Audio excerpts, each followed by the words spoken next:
It is National Pet Fire Safety Day this Sunday, and just like fire drills, pets need consideration when preparing for unexpected fire emergencies. Taking preventive measures now can save both your home and your pet. And joining us today is Captain William French from the St. Lucie County Fire District. Good morning, welcome. Thank you so much for being here. Very important information that we're talking about today that sometimes we don't think about. So let's start with preventing a fire. What should we be doing when we leave our pet home alone? Well, you got to almost treat your pet like you would your kid. You have to pet-proof your home. Yeah. And you would want to go through your home before a fire happens and look for things. Pets can be rambunctious at times and get themselves into trouble. So what you'd want to do is go through the home and make sure there's not open flames, open candles. You'd want to leave that in an area where a dog can get through or a cat. You want to make sure you don't have extension cords laying around where a dog can chew through it, or a cat. They have a tendency to chew things like that. You're very curious, you're right, yeah. So you want to go through, you want your animal anywhere near any kind of cooking devices or heaters and things of that nature. Okay, so I told you during the break that my dog, who turns 1 year old today, we crate her when we leave because she's still a puppy, and you're right, she's all over the place.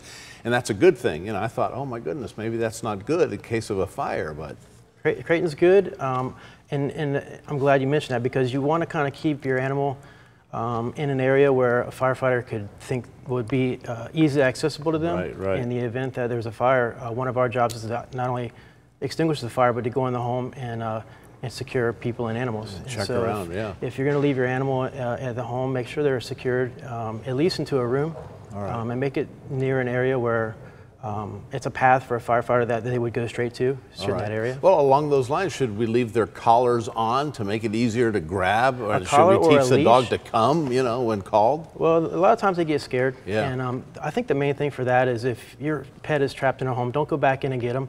Meet the firefighters outside, let them know where the animal or the pet would go hide, because that's what they're probably going to do, go to their safe spot. And so if there's a leash in an area where we could actually leash them and get them out, it'd be a good thing. Should we have an evacuation plan that includes our pets? Absolutely, yeah. You should have an evacuation plan, and it should be gone through before the actual fire. Right. And so some of the things that you want to think about in an evacuation plan is where the animal is going to be, who's going to be the one responsible for going to get the animal if there is a fire.